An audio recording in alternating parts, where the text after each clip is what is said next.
The notification hit my inbox like a physical slap. $12,700 charged to my platinum card for a Caribbean luxury escape. 3 guests. Oceanfront suite, non-refundable. My mother, father, and sister were treating themselves to paradise on my dime while I sat in a cramped rental apartment. They did not even ask. They simply assumed I would pay. Just like always. But as I stared at that number, something inside me finally snapped. My name is Athena Schmidt, and at 33 years old, I spent my days fixing other people's financial disasters at Harborline Strategies. I was good at it. I could look at a bleeding balance sheet, find the artery, and stitch it up before the patient bled out. But as I sat in my cramped, drafty rental apartment in Cedar Ridge, Illinois, staring at the glowing screen of my phone, I realized I had been ignoring the hemorrhage in my own life for far too long. The rain was hammering against the single-pane window, a relentless gray rhythm that usually helped me focus. Not tonight. Tonight, the only thing I could see was the push notification that had just assaulted my eyes. It was an authorization alert from my credit card company. You have authorized a transaction of $12,700. My breath hitched in my throat. I blinked. Sure, I was misreading the decimal point. Maybe it was $127. That would be a grocery run. Maybe $1,200. That would be an emergency car repair. But the numbers did not shift. $12,700. I tapped the notification with a trembling finger, opening the banking app. The details loaded with agonizing slowness, spinning in a circle before locking onto the screen. Merchant. Caribbean luxury escape. Details. 3 guests. Oceanfront suite. All-inclusive. Non-refundable. Passenger manifest. Kayla Schmidt. Linda Schmidt. Greg Schmidt. I felt the blood drain from my face, leaving my skin cold and clammy. My stomach twisted into a hard, painful knot. There was no mistake. There was no fraud committed by a stranger in a dark room halfway across the world. The thieves were people I shared DNA with. My mother, my father, my younger sister. They had booked a luxury vacation, a non-refundable, oceanfront suite vacation for 3, and they had put it on my platinum card, the card I had given my mother 5 years ago strictly for emergencies, a burst pipe, a medical copay, a tow truck on a snowy night. I looked around my living room. It was barely large enough to fit my second-hand sofa and a wobbly coffee table. The beige carpet was worn thin near the door. The heater rattled every time it kicked on.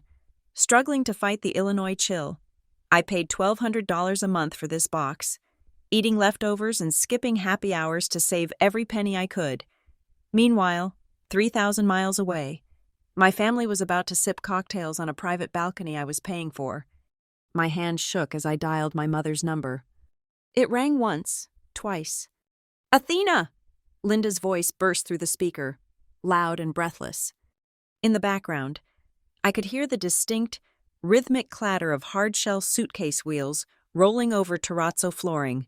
They were already at the airport. The ambient noise of a PA system announcing a boarding gate hummed behind her. "Mom," I said. My voice sounded foreign to my own ears, brittle and tight. "I just got a notification. There is a charge on my card for $12,700. "Oh, good. It went through," she said. Her tone was terrifyingly casual, as if she were confirming I had picked up milk. I was worried the limit might be too low. "You really should ask the bank to raise that. Honey, it could be embarrassing if it declined." I gripped the phone so hard my knuckles turned white. "You spent $12,000 on a vacation without asking me?" "Don't be dramatic, Athena," she laughed, a light, dismissive sound that grated against my nerves. "It is not just a vacation, it is a healing retreat. Your sister has had such a brutal year with the divorce. She is devastated. She needs this. We all do. Kayla has been divorced for 2 years. Mom," I said, trying to keep the hysteria out of my voice. "And she is the one who filed—" "Trauma lingers, Athena. You wouldn't understand. You are so tough," Linda said, and the word sounded less like a compliment and more like an accusation. "Besides, look at you. You are a big-shot consultant at Harborline. You make all that money, and what do you do with it? You sit in that apartment and work. You never travel. You never treat yourself. So, we are doing it for you. We are enjoying the fruits of your labor since you won't. That is my money, I said. That is my credit card.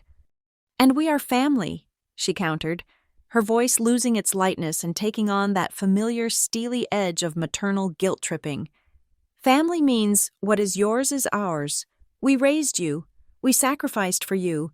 And now you are in a position to give back. Why are you making this so ugly? We are about to board. You did not ask, I repeated, feeling like a broken record. You stole $12,000 from me. I am telling you now. So that is that, she snapped. Stop ruining the vibe. Athena, Greg is already stressed about his back. Just handle the bill. You won't even miss it. I stared at the wall of my apartment. I looked at the water stain on the ceiling that the landlord promised to fix 3 months ago. Then, my mind flashed to the other house, the house on Monroe Drive, the 3-bedroom, 2-bath ranch-style home with the finished basement and the sprawling garden. The house that was in my name. The house I bought 4 years ago when they cried about losing their rental. The house where they lived, rent-free, mortgage-free, tax-free, while I paid every single bill for my small apartment across town. I paid for the roof over their heads. I paid for the heat that warmed them. I paid for the water they showered in. And now, I was paying for them to leave that free house to go to a 5-star resort. Something inside me shifted. It wasn't a snap. A snap implies something breaking, something jagged and loud. This was different. It was a disconnection, like a heavy anchor chain finally rusting through and dropping silently into the abyss. The anger that had been bubbling in my chest for decades, the resentment of being the responsible one, the bank account, the doormat, suddenly evaporated. It was replaced by a cold, crystalline clarity. It was the feeling I got right before I executed a hostile takeover strategy for a client. The emotion was gone. Only the math remained. They were at the airport. They were leaving. They would be gone for 7 days. 7 days. My grip on the phone loosened. I took a deep breath, and when I spoke, my voice was smooth. It was terrifyingly calm. You know what? I said. You are right, Mom. The silence on the other end was heavy. Linda hesitated. She had braced herself for a fight, for me to cry, for me to beg her to cancel. She did not know what to do with my surrender. Well, I am glad you see reason, she stammered, recovering her footing. I knew you would understand. You are a good sister. Athena, deep down. I am, I agreed. Kayla deserves to be happy. You all do. I hope the oceanfront suite is beautiful. I hope the cocktails are cold. They will be, Linda said, her voice brightening, smug satisfaction leaking through the speakers. She had won again. The doormat had flattened itself back out. That is my good girl. We will send you pictures. Love you. Love you too, I said. The line went dead. I lowered the phone from my ear and set it gently on the scratched surface of the coffee table. I sat there for a long moment, listening to the rain. The panic was gone. The heartbreak was gone. My face felt slack, empty of expression. I stood up and walked to the closet in the hallway. I pushed aside the heavy winter coats and the vacuum cleaner to reveal the small fireproof safe bolted to the floorboards. I spun the dial.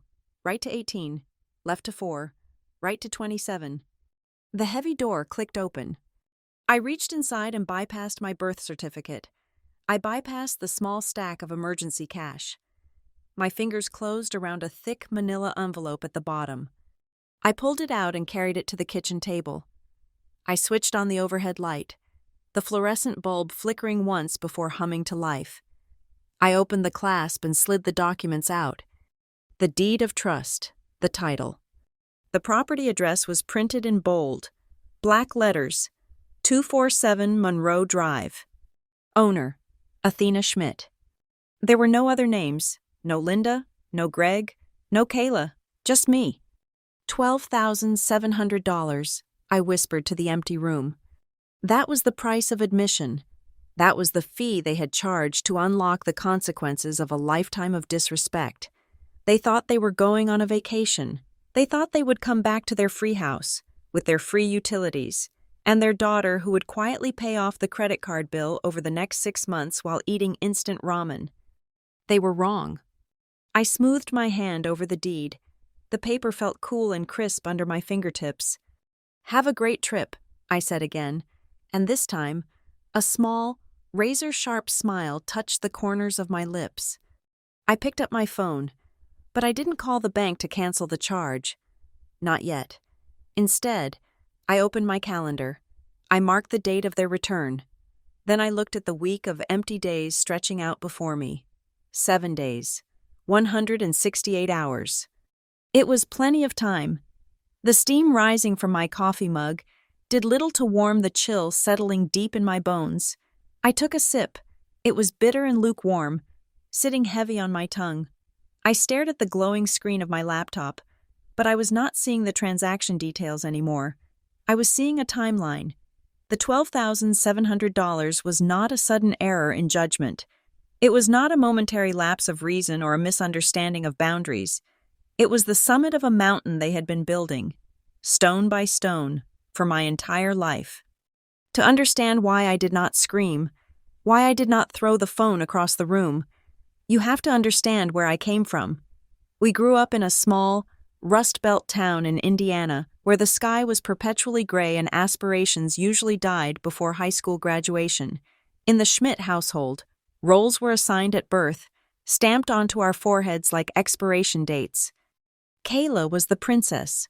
She was born 3 years after me, blonde, blue-eyed, and possessing a fragile sort of beauty that made my parents act as if a strong wind might shatter her. She was the one to be protected, the one to be adorned. I was Athena. I was the sturdy one, the practical one, the one with the brown hair that refused to curl and the knees that were always scraped. I was the draft horse bred to pull the carriage so the princess could wave from the window. I remember a Tuesday afternoon when I was 17. I had just come home from school, my backpack heavy with textbooks. I walked into the living room, clutching a certificate with a gold foil seal. I had won the State Mathematics Achievement Award. It was the result of months of staying up until 2 a.m, solving calculus problems until my eyes burned. It was my ticket out. It was proof that I was more than just the girl who did the dishes. "Mom, Dad," I had said, my voice thick with pride. Look. They were in the center of the room, flanking Kayla. She was standing on a stool, wearing a canary yellow prom dress that cost more than our car payments for 2 months. The tulle skirt filled the room like a toxic cloud. "Chin up. Honey, turn to the left," my father, Greg, said, holding up a digital camera. His face split into a grin I never saw directed at me. "Mom?" I tried again, stepping closer. Linda glanced at me over her shoulder, her eyes barely focusing on the paper in my hand. "Oh, good job. Athena, put it on the fridge." She turned back immediately, her hands fluttering to adjust a strap on Kayla's shoulder. "Greg, get the light from this angle. She looks like an angel. Doesn't she look like an angel?" I stood there for a long moment, the gold seal on my certificate catching the flash of the camera meant for my sister. I walked to the kitchen, opened a drawer, and put the award away. It never made it to the fridge. The pattern solidified as we got older. When I turned 16, I got a job at a fast food joint on the highway. I came home every night smelling of stale fryer grease and onions, my skin breaking out from the oil, my feet aching from standing for 8 hours. I saved every dime in a shoebox taped shut under my bed, labeling it University. 2 weeks after I started that job, Kayla, then 13, wanted to go shopping with her friends. Linda handed her a credit card. "Just for emergencies," Linda had said with a wink.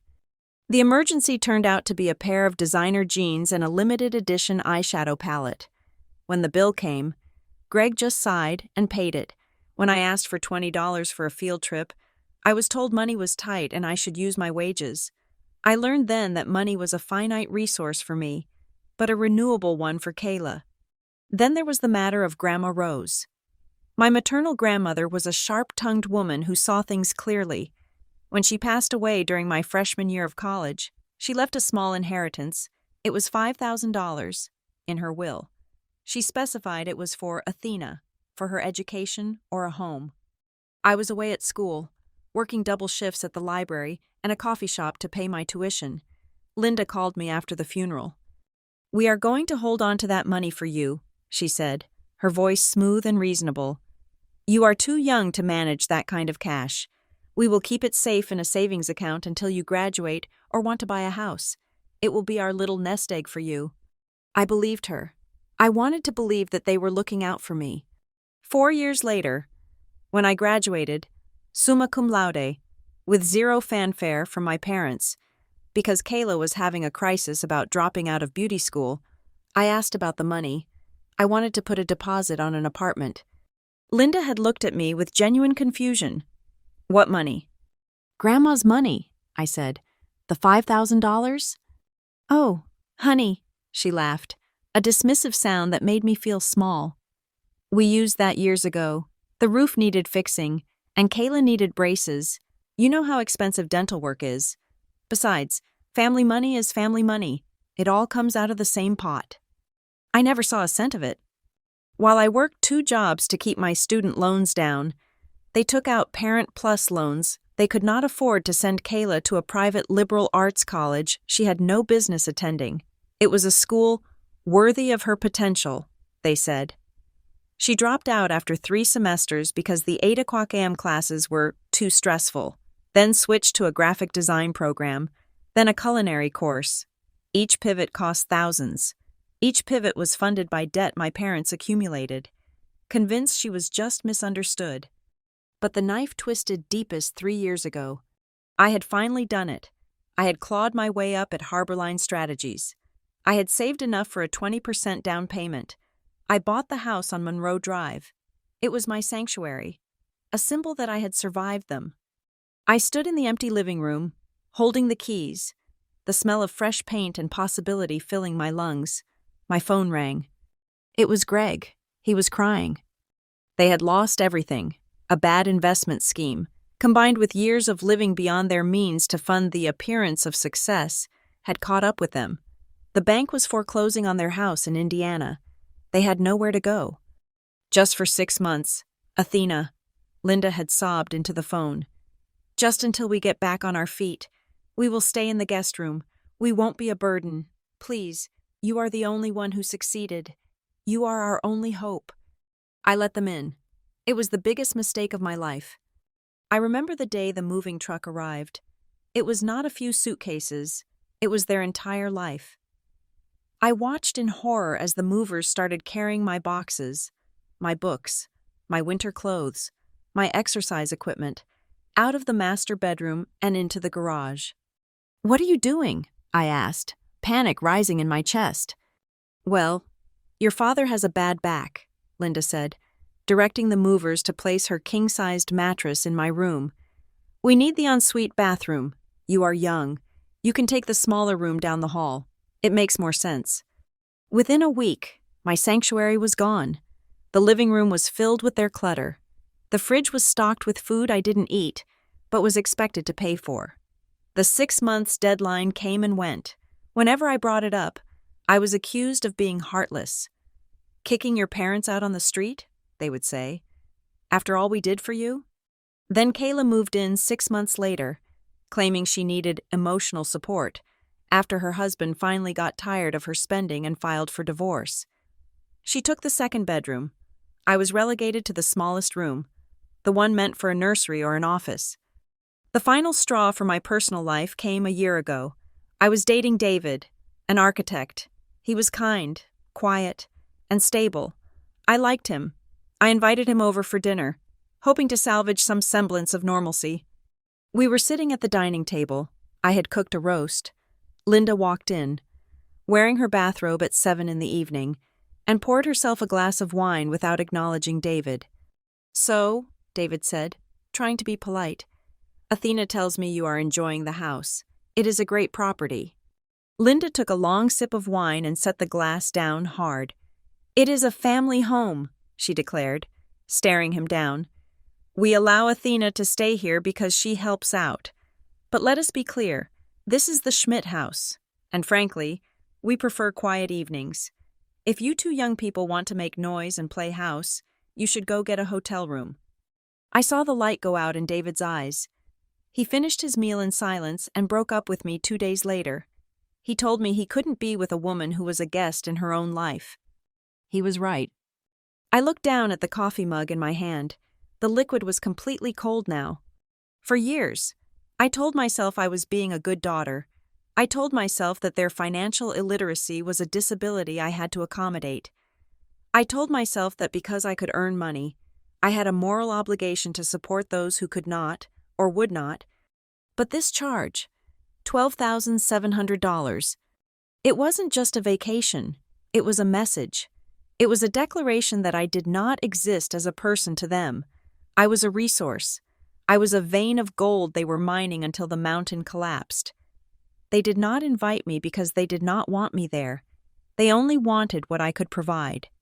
I was the draft horse. And the draft horse is not invited to the ball. The draft horse stays in the stable and eats hay while the carriage rolls away. I set the mug down on the table with a soft clink. The sadness that usually accompanied these memories was absent. In its place was a cold, hard resolve. I was done being the draft horse. I looked at the statement again. 3 guests, I read aloud. They thought they had taken everything from me, my space, my money, my confidence, but they had forgotten one thing. They had forgotten that the name on the deed was the only one that mattered in the eyes of the law. They had forgotten that while they were playing pretend in a suite I paid for, I was here, in the real world, holding the match. And I was finally ready to drop it. The neon sign of the gavel buzzed with a low, electric hum, the only sound competing with the quiet clink of glass in the dimly lit corner booth. I had chosen this bar for a reason.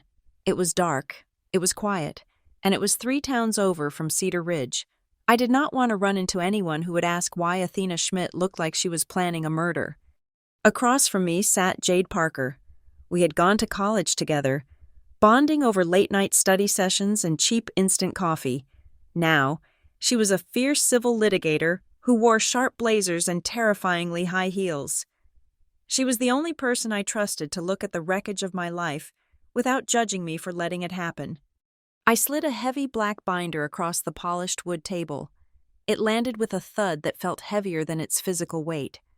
"This is everything," I said, my voice low. 4 years of bank statements, property tax receipts, utility bills, repair invoices, every single cent I have poured into 247 Monroe Drive. Jade opened the binder. She did not gasp.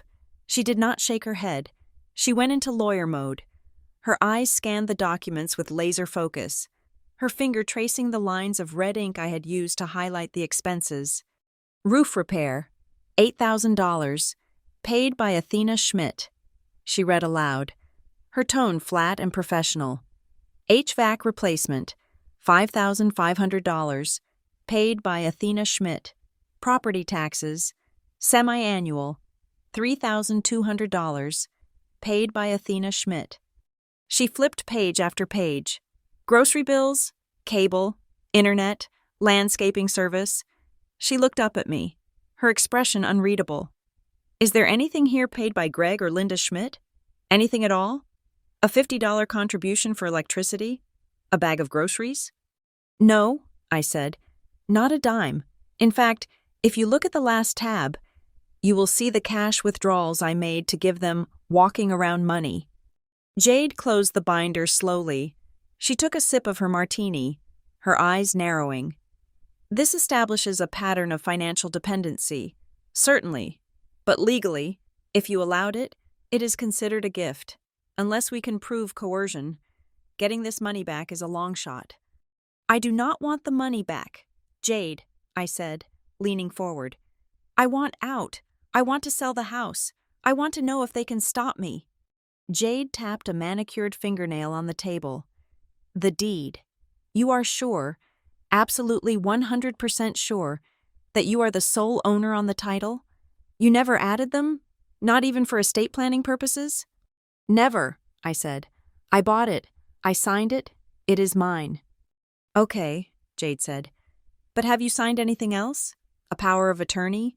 A guarantor agreement? Sometimes parents slip these things in. Just sign here, honey. It is for the insurance. I paused. A memory flickered in the back of my mind. It was vague, obscured by the daily chaos of living with my family. I remembered Linda tossing a stack of mail onto the kitchen counter about 2 years ago.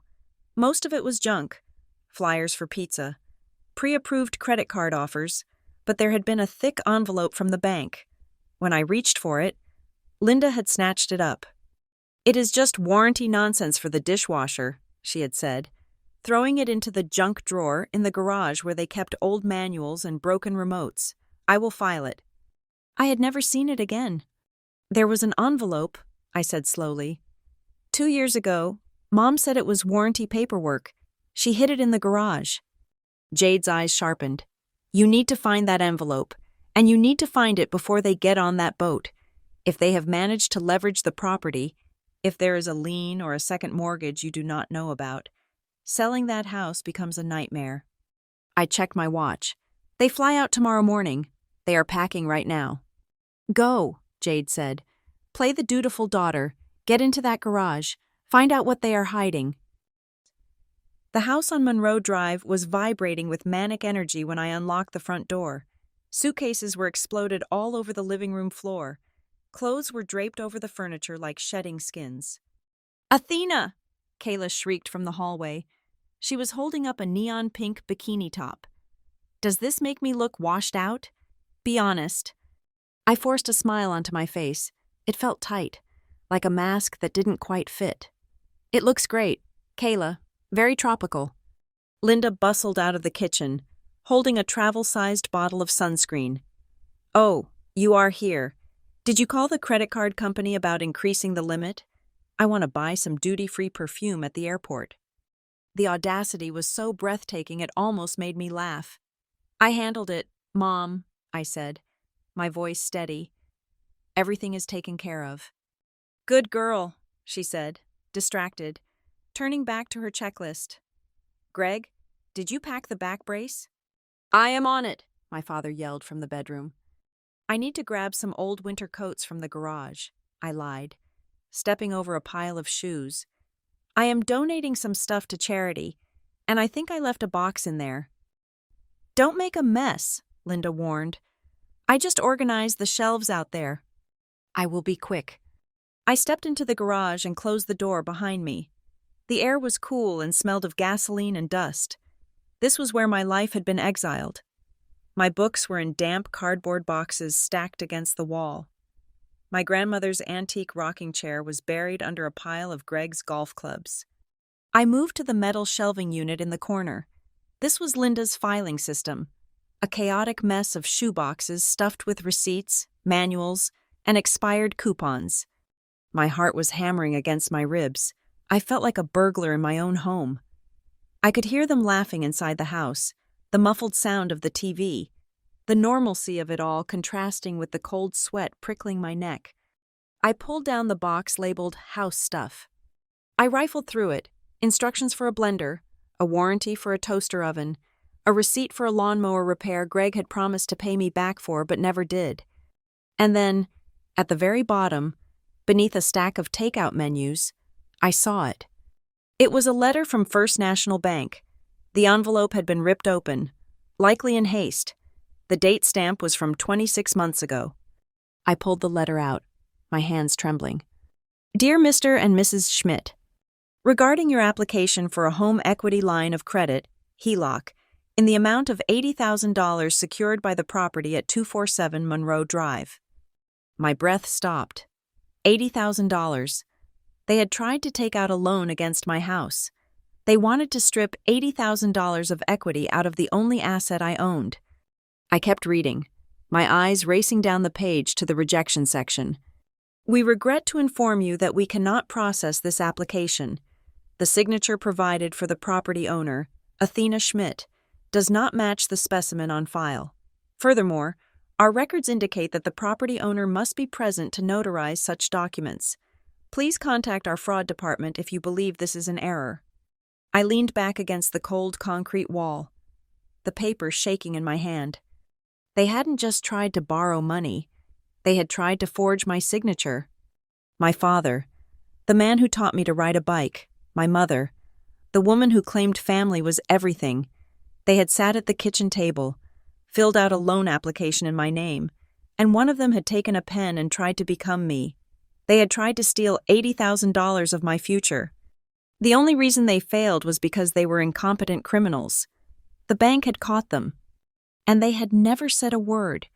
They had buried the letter in a box in the garage and continued to live in my house, eat my food, and ask me for money, knowing full well they had attempted a felony against me.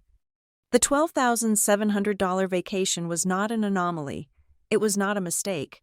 It was just the only theft that had succeeded. I pulled out my phone and took a high-resolution photo of the letter. Then I took another. I made sure every word was legible. I shoved the letter back into the box, exactly where I found it, under the menus. I walked back into the house. "Did you find the coats?" Linda asked. She was stuffing a straw hat into an already full suitcase. "No," I said. "I must have donated them already." "You are so forgetful lately," she tutted. "You really need to take some vitamins." "I will do that," I said. "Have a safe flight." I did not go home. I drove straight back to the gavel. Jade was still there, working on her laptop. She looked up as I slid into the booth, my face pale. "Tell me," she said. I didn't speak. I just slid my phone across the table. The photo of the letter displayed on the screen. Jade looked at it. She zoomed in. She read it twice. When she looked up, the professional detachment was gone, replaced by a look of pure, cold fury. "Attempted mortgage fraud," she whispered. "Forgery, identity theft. Athena, this is prison time. If you took this to the police, they would be arrested tonight." "I know," I said, "but I do not want them arrested. That is too messy. It drags on for years. I want them gone." Jade nodded. Switching back to strategy mode, she began typing furiously on her laptop. "I am logging into the county recorder's database right now. I need to make absolutely sure they didn't try again with a less scrupulous lender. Some predatory places don't check signatures as closely as First National." We sat in silence for 3 minutes. The only sound was the clicking of her keyboard. It felt like 3 hours. "Okay," Jade said, exhaling a long breath. "You are clean." She turned the laptop screen toward me. "No liens, no second mortgages, no HELOCs. The title is clear. It is 100% yours. They failed." I felt the tension in my shoulders release, leaving me lightheaded. "So I can sell it." "You can sell it," Jade confirmed. "And here is the best part. Because there is no lease agreement, because they are technically guests at will, and because you are the sole owner, you do not need their permission to list it. You do not need their signature to close." She leaned in, her voice dropping to a conspiratorial whisper. "They think you are the dutiful daughter. They think you are too scared to rock the boat. They think that because they failed to steal the equity 2 years ago, the secret is buried. But looking at this letter, looking at what they tried to do..." Jade paused, her eyes locking onto mine. "The law is not on their side. Athena, it never was. But now you have the moral high ground and the legal smoking gun. If they try to sue you for selling the house, this letter destroys them in court.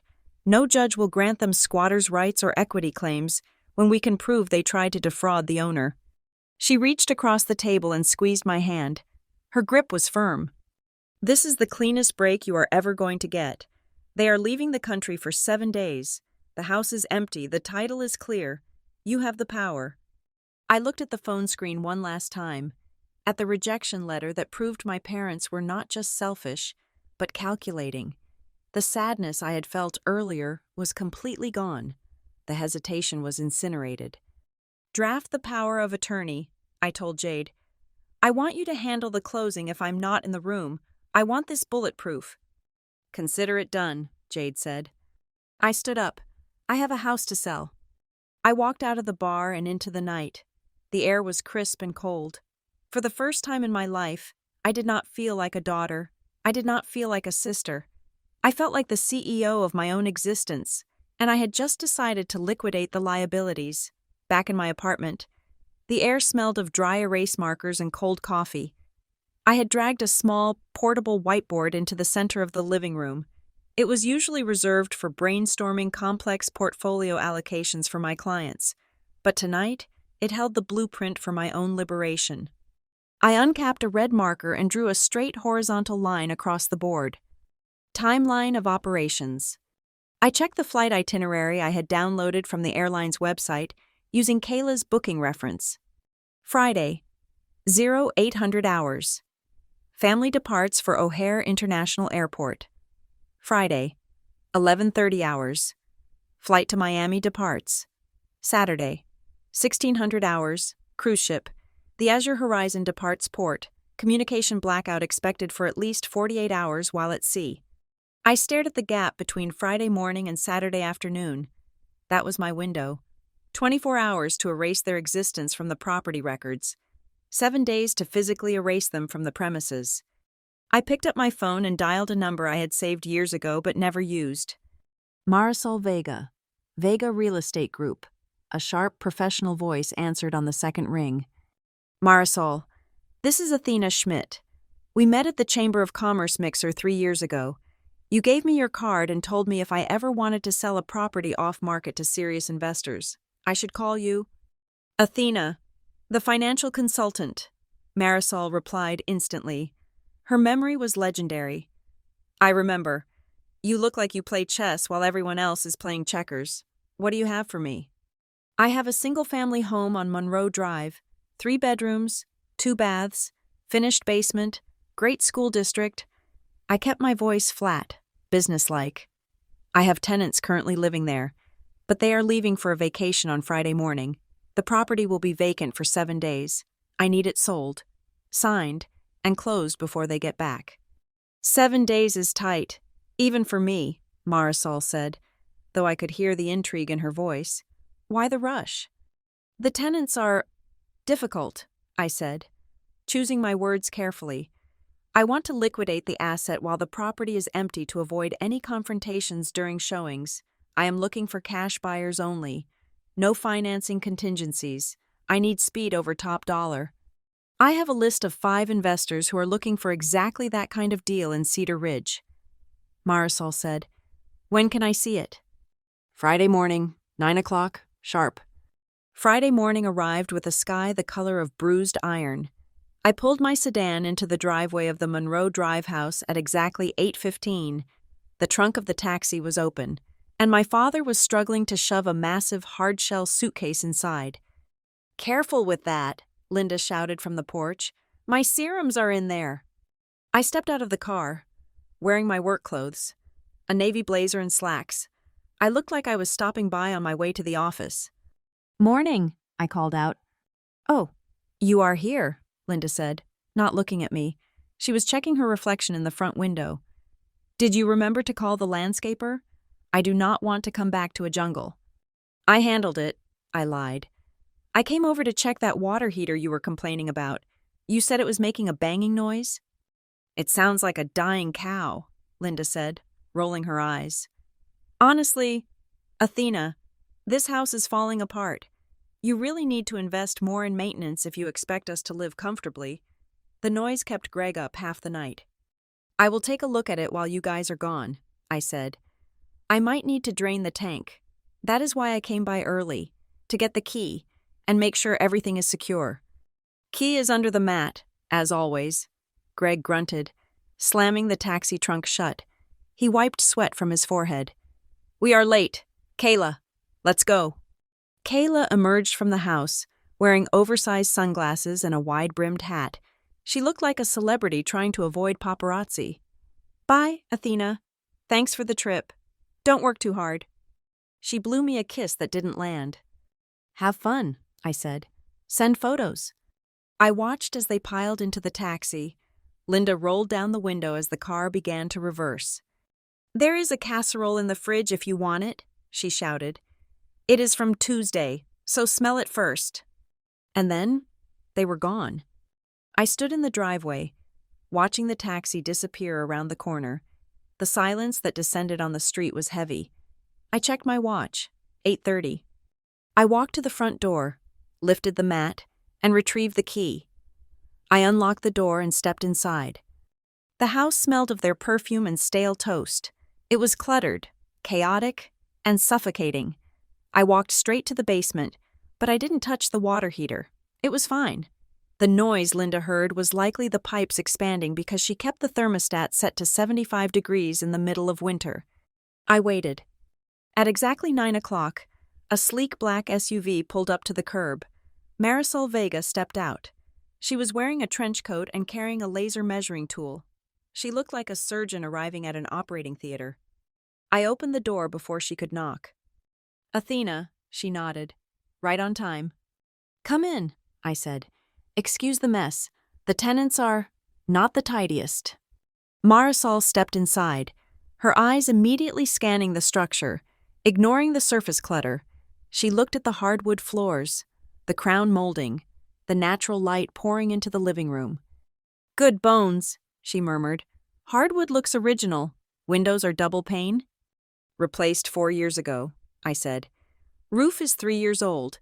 HVAC is 2 years old." We moved through the house efficiently. Marisol didn't ask about the personal photos on the walls or the clothes strewn over the chairs. She was a professional. She saw square footage and potential, not the drama. "The market in Cedar Ridge is on fire right now," Marisol said as we walked into the kitchen. She tapped the granite countertop. "Inventory is at an all-time low. A turnkey house like this, even with the clutter, is gold dust." She pulled out a tablet and tapped a few keys. "I pulled the comps before I came over. When you bought this place 4 years ago, you paid $210,000, correct?" "Correct," I said. "Based on the recent sales on this street and the upgrades you listed," Marisol looked at me, her expression serious. "I can list this for $285,000, and I expect we will get offers over asking price. Probably closer to $300,000 if we spark a bidding war." I felt the floor tilt slightly beneath my feet. "$300,000?" I repeated. I did the math instantly. I owed $180,000 on the mortgage. After paying off the loan, the commission, and the closing costs, I would walk away with nearly $100,000 in cash. $100,000. That was enough to pay off the $12,700 credit card debt. It was enough to pay off my student loans. It was enough to put a down payment on a new place, a place they would never find. "That is more than I expected," I said, my voice steadying. "It is a seller's market. Athena," Marisol said, closing her tablet.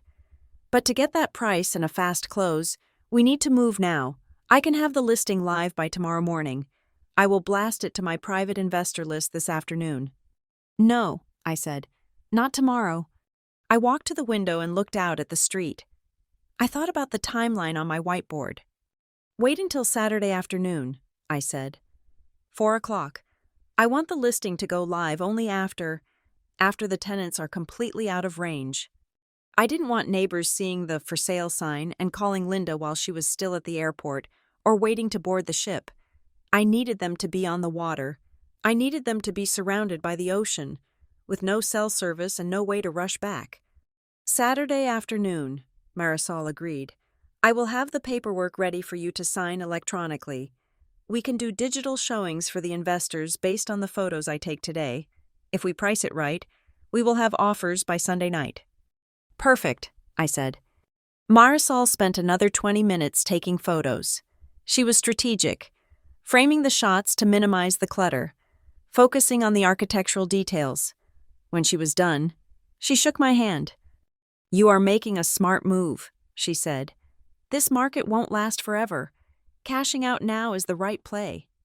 "It is the only play," I said. After Marisol left, I stood alone in the living room for a moment. The house felt different now. It was no longer a prison. It was a commodity. It was a check waiting to be cashed. I began to walk through the rooms, doing a final sweep. I wasn't cleaning. That was not my job anymore. I was looking for anything that I actually cared about. There wasn't much. I went into the garage and found a small box of my old college textbooks. I carried them to my car. I found a sweater I thought I had lost, buried under a pile of Kayla's coats. I took that too. Then, I stopped in the hallway. Hanging on the wall, amidst a gallery of photos featuring Kayla's graduations, Kayla's pageants, and Kayla's wedding, was a single, small wooden frame. It was a picture from 25 years ago. We were at a lake. I was 8 years old, sitting on a dock, holding a fishing pole. My father was standing behind me, actually helping me bait the hook. It was one of the few memories I had where I felt like his daughter, not his employee. I reached out and took the frame off the wall. The rectangle of paint behind it was slightly brighter than the rest of the wall, a ghost of the time that had passed. I didn't take it because I wanted to remember him. I took it because I knew that if I left it, they would use it. When the inevitable confrontation happened, Linda would point to it. She would cry and say, "Look, we were a happy family. How could you destroy this?" I was not going to give them a prop for their performance. I slipped the photo into my bag. I walked to the front door and locked it from the inside. Then I stepped out, locked the deadbolt, and slid the key back under the mat. I got into my car and drove away without looking in the rearview mirror. The heist was in motion. The vault was open, and the guards were currently ordering mimosas in a first-class lounge, completely unaware that the bank was already empty. The blue light of my laptop screen was the only illumination in my apartment. Outside, the Illinois wind was whipping rain against the glass, but on my screen, the sun was shining so brightly it almost hurt to look at. I had created a burner Instagram account, no profile picture, generic username, just to monitor the situation. I didn't want to give them the satisfaction of seeing my name pop up in their viewed stories list. I clicked on Linda's story. The video jittered for a second before stabilizing. Linda's face filled the frame, glowing with a layer of heavy foundation and the sheen of airport fluorescent lighting. She was holding a mimosa in a plastic flute. Behind her, the blurred shapes of travelers rushed past, but she was in the sanctity of the VIP lounge. "Hey everyone," Linda chirped, waving the glass. "Just wanted to do a quick check-in before we board. We are officially on vacation mode. The Caribbean is calling our names." She panned the camera to the left. Greg was sitting in a leather armchair, piling cheese cubes onto a cracker. He gave a thumbs up, his mouth full. "And look who it is!" Linda swung the camera to the right. Kayla was posing, one leg popped, looking effortlessly glamorous in a white linen travel set that probably cost $300. She blew a kiss to the camera. "We are just so blessed," Linda's voiceover continued, thick with false humility. "We have been through so much stress lately, so this is just needed, and we have to give a huge shout out to our daughter Athena for making this happen. She insisted we take the upgrade. Such a generous soul. Raising kids is hard, but when they treat you like this, it is all worth it." I reached out and hit the mute button. The silence that followed was instant and heavy. I watched their mouths continue to move. Linda was laughing now, throwing her head back in a pantomime of joy. Kayla was saying something to her, pointing at the camera. I could read her lips. "Points," she was saying. "She gets the points." I could imagine the audio perfectly.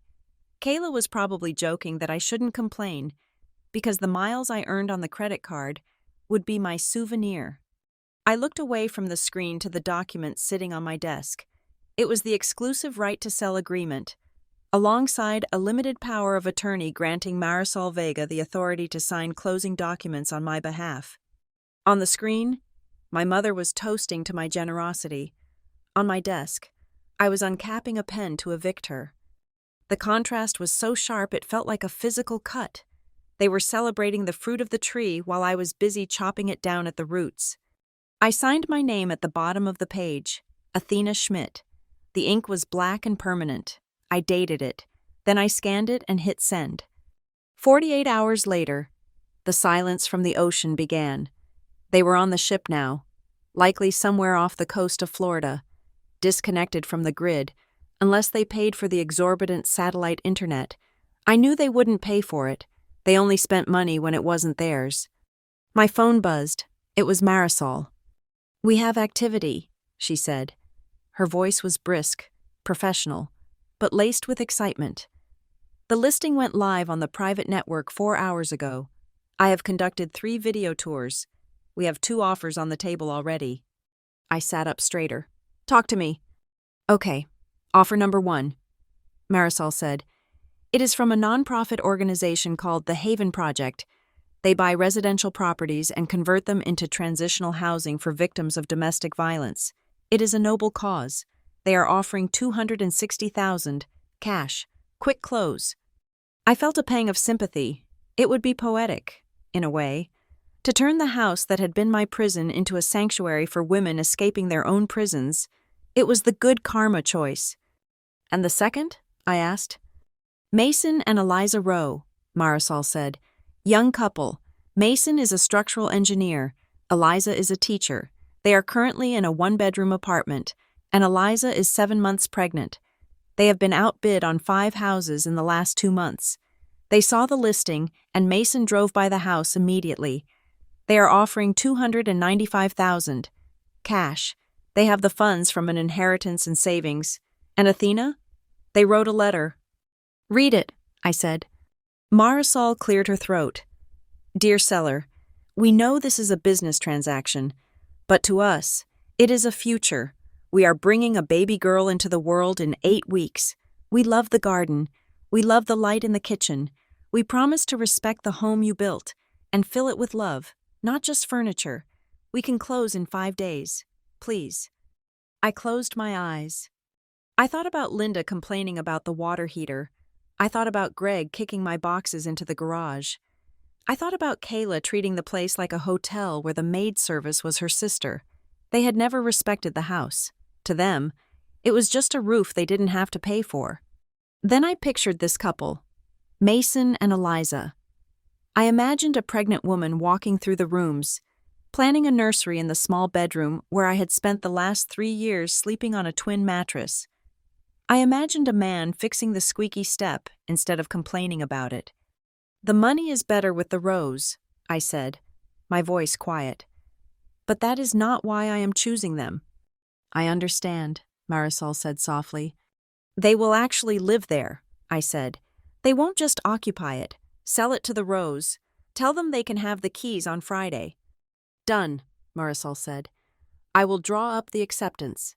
You will have the funds in your account by Friday afternoon, provided the title work clears fast, which it will because I already ran it. Congratulations, Athena, you just sold your house." Wednesday arrived. The sale was pending. The inspections were waived. Mason had done a walk-around and was willing to take the risk to secure the property. I was sitting at my desk at Harborline, trying to focus on a client's portfolio, when my phone vibrated. A WhatsApp message. It was Kayla. They must have docked at a port for a day trip, or she had found a spot of Wi-Fi. I opened the message. It was a selfie taken in an infinity pool that seemed to drop straight into the turquoise ocean. Kayla was in the foreground, holding a coconut with a straw. Linda was in the background, asleep on a lounge chair, her mouth open. The caption read, "Living our best lives. You are seriously the best big sister in the world." I saw a magnet that says, "My sister went to the Caribbean, and all I got was this lousy magnet, and I am totally buying it for you. LOL, miss you." I stared at the text. A magnet. I had paid $12,700 for their luxury escape, and my return on investment was going to be a $5 piece of plastic that made fun of the fact that I wasn't there. It was perfect. It was the final drop of gasoline on the pyre. I didn't reply. Instead, I took a screenshot of the message. I opened a folder on my laptop desktop labeled Project Clean Slate. I dragged the screenshot in. It landed next to the PDF of the flight itinerary, next to the screenshot of Linda's airport video, next to the photo of the forged letter from the bank, next to the credit card statement highlighting the unauthorized charge. Jade had been clear. If they try to sue you for selling the house, or if they try to claim you authorized the charge later, we need a mountain of evidence showing their pattern of behavior. We need to show that you were gathering information, not consenting. I was building a fortress of JPEGs and PDFs. I closed the folder. I opened my banking portal. I navigated to the transaction history. There it was, sitting at the top, a red minus sign next to the staggering amount. Caribbean Luxury Escape, $12,700 Howland. My mouse hovered over the small link to the right of the transaction. Dispute transaction. My heart rate remained steady. My hands were dry. I didn't feel the nervous flutter I used to get when I had to ask my father to move his car so I could get to work. That girl was gone. I clicked the link. A form appeared. Reason for dispute. I selected the drop-down menu. I scrolled past merchandise not received. I scrolled past duplicate charge. I clicked on unauthorized transaction, fraud. A text box appeared asking for details. I typed slowly and deliberately. The cardholder did not authorize this transaction. The transaction was made by a family member who had access to the card number for emergency purposes only. No permission was given for travel expenses. The cardholder was not present. The cardholder did not sign for this purchase. I reviewed the text. It was factual. It was unemotional. It was the truth. I moved the cursor to the submit button. For a second, I thought about the chaos this would cause. When the charge was reversed, the resort would be notified. The cruise line would be notified.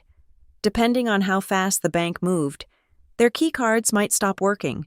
They might be pulled aside by security when they tried to disembark. Or it might just hit them when they got home. A bill for $12,000 that they had no way to pay, coupled with a fraud investigation. Linda would scream. Greg would bluster. Kayla would cry. But then I remembered the magnet. My sister went to the Caribbean, and all I got was this lousy magnet. No, I whispered to the empty office. I got something better. I clicked submit. The screen refreshed. Your dispute has been submitted. A provisional credit of $12,700 will be applied to your account while we investigate. I watched the balance on my credit card drop back down to zero. The weight on my chest vanished with it. I leaned back in my chair and took a sip of water. I checked the time. It was lunchtime. I decided to go out and buy a sandwich, a really expensive one. Maybe I would even get a cookie. After all, I had just saved $12,000. The phone felt heavy in my hand. A black plastic anchor connecting me to the fraud department of the credit card issuer. The hold music had been playing for 12 minutes. A looped, tinny version of a classical symphony that grated against my nerves. I sat in my office at Harborline. The door closed, the blinds drawn. My colleagues outside were discussing lunch plans, unaware that I was currently initiating a nuclear strike on my own family's financial reputation. Finally, the music cut out. This is Detective Miller with the Fraud and Disputes Resolution Team. A deep, tired voice said, I am reviewing the claim you submitted regarding the $12,700 charge for Caribbean Luxury Escapes. You stated this was unauthorized? That is correct, I said, my voice crisp and practiced. I had rehearsed this conversation in the shower, in the car, in the elevator. The card was issued to Linda Schmidt as an authorized user solely for emergency household maintenance. There was no verbal or written consent given for travel expenses, nor was I informed of the purchase until the notification appeared on my phone. I see, Miller said. I could hear the click of his keyboard.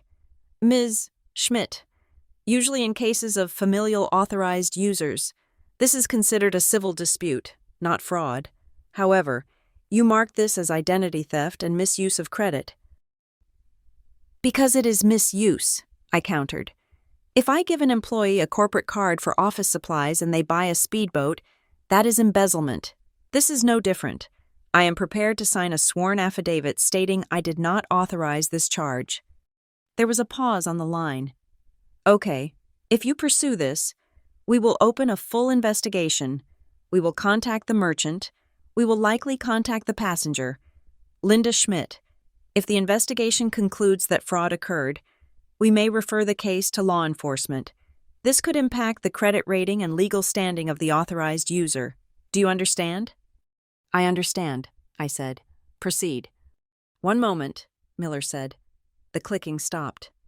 Actually, Ms. Schmidt, while I have you, looking at the attempt history on this account, I see a pattern that supports your claim. I frowned. What pattern?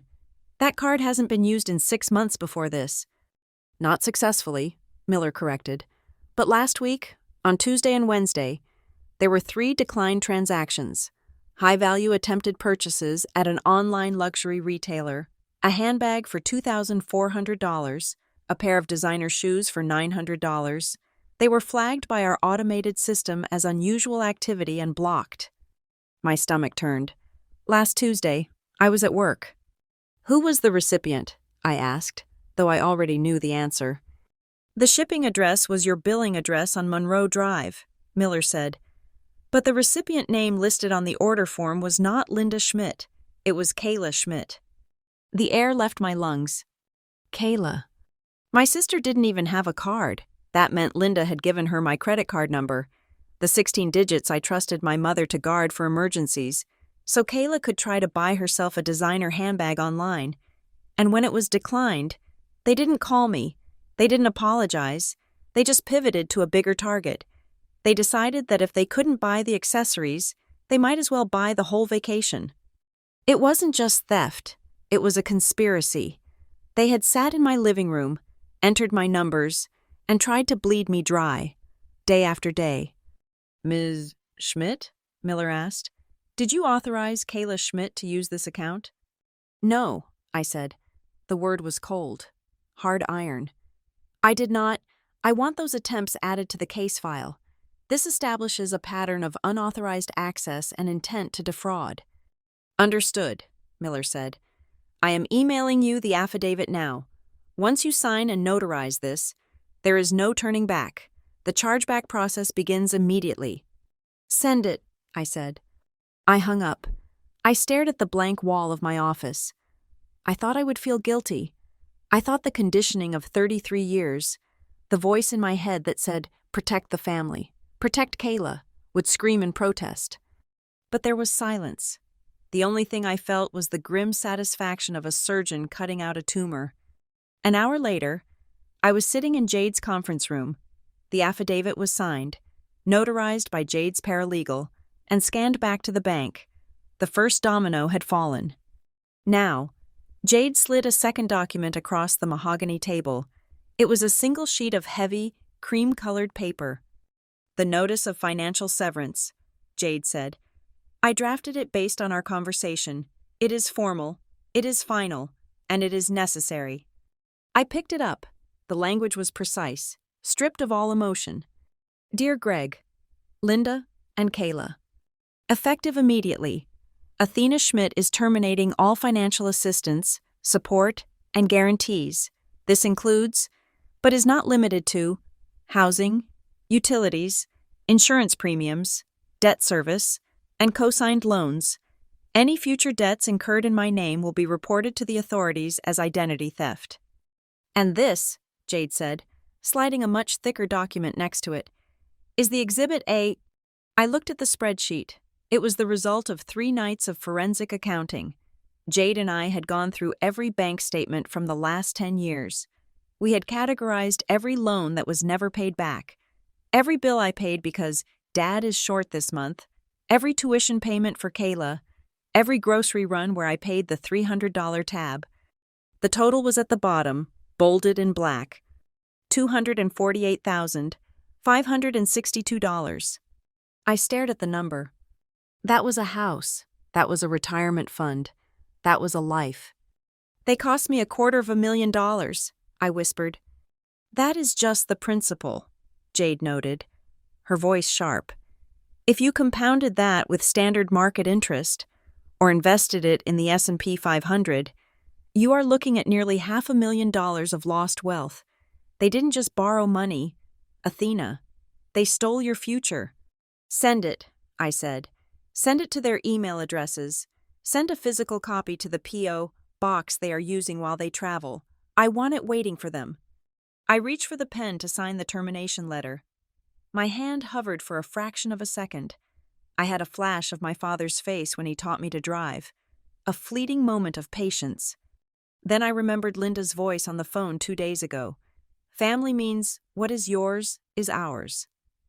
I remembered Kayla trying to buy a $2,000 purse with my money while I was eating a sandwich at my desk. I signed the paper. The ink flowed dark and permanent. While I was waging war with paper and ink, the physical dismantling of their entitlement was happening in real time at the house on Monroe Drive. Marisol sent me updates via text message, like a general reporting from the front lines. 10:00 a.m. Home inspector on site. Roof looks good. Foundation solid. He found some termite damage in the garage near the old shelving, but nothing structural. We can offer a credit for treatment. 1 p.m. Appraiser just left. He noted the upgrades. We are definitely hitting the valuation target. 3:30 p.m. Mason and Eliza are here. They are doing one last walkthrough to measure for the nursery furniture. I closed my eyes and pictured it. I imagined strangers walking through the hallway where I had been ignored for years. I imagined them stripping away the Schmidt energy, the complaints, the laziness, the entitlement, and replacing it with hope. At 4 o'clock, my phone pinged with a notification from my bank. Wire transfer received. $15,000. It was the non-refundable earnest money deposit from Mason and Eliza. They were serious. They wanted the house, and they had put cash on the table to prove it. The closing date was set for Saturday, the 7th day, the day my family would be bobbing in the middle of the ocean, sipping the last of their cocktails, completely unaware that the ground beneath their feet had been sold to a nice couple with a baby on the way. I looked at the $15,000 in my account. Technically, the credit card company had given me a provisional credit for the fraud. I didn't need to pay the bill right now. I could wait for the investigation to clear. But I didn't want to wait. I didn't want a provisional anything. I wanted to be bulletproof. If the investigation dragged on, or if Linda somehow managed to lie her way out of it initially, I did not want my credit score to dip even by a single point. I needed my record to be spotless for my own rental application, for my own future. I initiated a transfer. I took the money from the house sale deposit, money that came from the asset I owned, and I paid off the credit card bill in full. Payment sent. $12,700. I was using the house to pay for the crime they committed against me. It was a closed loop of justice. I would get the money back from the bank eventually when the fraud was proven, and that would be a nice bonus. But for now, the debt was gone. My utilization ratio dropped to 0. I was free. It is done, I told Jade. The deposit is in. The closing is scheduled. The letters are sent. Jade sat back in her chair and looked at me. She didn't offer a high five. She didn't cheer. She knew what this cost me emotionally. You know what they are going to say, Jade said softly. When they come back, when they realize what happened, they are going to scream that you destroyed this family. I know, I said. Jade leaned forward, her eyes fierce. You need to remember this. Athena, write it down if you have to. You are not destroying the family. You are just stopping them from destroying you. There is a difference. I looked at her. For the first time in a week, maybe for the first time in years, the tension behind my eyes loosened. The mask of the good daughter cracked and fell away, leaving something raw, but real underneath. I smiled. It wasn't a happy smile. It was a tired smile. It was the smile of a soldier who had just survived a shelling and realized they were still in one piece. I know the difference, I said. Finally. I stood up and gathered my files. The sun was setting outside, casting long shadows across the office. I had 3 days left before they returned. 3 days to pack the last of my life into boxes. 3 days to disappear. I will see you at the closing on Saturday, I said. I will bring the champagne, Jade promised. I walked out to my car. My phone buzzed in my pocket. It was a text from Linda. Dinner was amazing. Lobster tail. Hope you are having a good week at work. Don't forget to water the plants. I looked at the text. I didn't feel anger anymore. I felt nothing. I deleted the message without replying. I didn't need to water the plants. Mason and Eliza were the type of people who would take excellent care of the garden. Saturday arrived with a split-screen reality that would have made a brilliant dark comedy if it weren't my actual life. In Cedar Ridge, the sky was a flat, slate gray. I sat in the conference room of Parker and Associates, the air conditioning humming a low, steady note. On the mahogany table in front of me lay the final closing documents for the sale of 247 Monroe Drive. 3,000 miles away, on the Lido deck of the azure horizon, the sun was blazing. I could picture it perfectly because Linda was live streaming again. I had the video playing on my phone, propped up against a box of tissues on the conference table. "And this is the view!" Linda shrieked over the wind, panning the camera across the sparkling ocean. She turned the lens back to herself. She was wearing an oversized straw hat and holding a glass of something bright blue. She leaned in toward a woman sitting on the lounger next to her, a complete stranger. "My daughter," Linda shouted to the woman, and to the internet. "She is a big executive, financial consulting. She insisted we take this trip. She said, 'Mom, you have worked too hard. Put it all on my card.' Can you imagine? She paid for everything, every dime." The stranger smiled politely, looking trapped. "That is very nice of her." "Oh, she is a saint," Linda said, taking a long sip of her blue drink. "She knows that family comes first." "Sign here," Jade said, sliding a document under my hand. I looked down. It was the warranty deed. "And here," Jade pointed to the next line, "this transfers the title." I pressed the pen to the paper. The ink flowed smoothly. With 3 quick loops of my wrist, I signed my name. Athena Schmidt. On the screen, Linda laughed, throwing her head back. "To generous daughters," she toasted, clinking her plastic glass against the stranger's water bottle. "To eviction," I whispered, and capped the pen. The contrast was delicious. While Linda was drinking to my generosity, I was legally selling the chair she would have been sitting in if she were home. While Greg was likely at the buffet loading up on shrimp he didn't pay for. I was signing away the garage where he kept his golf clubs. "That is it," Jade said, gathering the papers and tapping them into a neat stack. "The funds have been wired. The deed will be recorded on Monday morning. Technically, as of this moment, the property belongs to Mason and Eliza Rowe." "Do they know about the contents?" I asked. "Marisol explained it to them," Jade said. "They know the previous tenants left some personal items behind. They are actually planning a garage sale for next weekend to clear it out. They seemed quite excited about it." I allowed myself a small, grim smile. My parents were not just losing their home, they were about to have their heirlooms, which were mostly junk they refused to throw away, sold to strangers for quarters and dimes. 2 hours later, the scene shifted to the front porch of the house on Monroe Drive. A white van was parked in the driveway. A man in blue coveralls was kneeling in front of the front door, a power drill in his hand. The sound of the drill biting into the metal deadbolt was aggressive and loud. Whirr! It was the sound of finality. I watched from my car. Parked halfway down the block, I saw the locksmith pull out the old cylinder, the one my father had a key to, the one Kayla had a key to, and toss it into his toolbox with a metallic clank. He slid the new mechanism in. It was shiny, brass, and utterly impenetrable to the old keys. He stood up and pulled a screwdriver from his belt. He reached into his pocket and pulled out a small, rectangular plaque. He screwed it into the wood just below the peephole. I squinted. Even from this distance, I knew what it said. The Rose. At that exact moment, across the street, the blinds in Mrs. Parker's living room twitched. Dolores Parker was the neighborhood surveillance system. Nothing happened on Monroe Drive without her logging it in her mental database. She stepped out onto her porch, clutching her floral housecoat tight against the wind. She stared at the locksmith. She stared at the for sale sign that Marisol had just removed from the lawn. She whipped a cell phone out of her pocket. I knew exactly who she was calling. I imagined the phone buzzing in Linda's oversized beach bag. On the ship, The family was currently gathered in the main dining room for the captain's welcome lunch. I knew this because Kayla had posted a picture of the menu 5 minutes ago. They were probably dissecting the appetizers, complaining that the soup was too cold or the bread was too hard.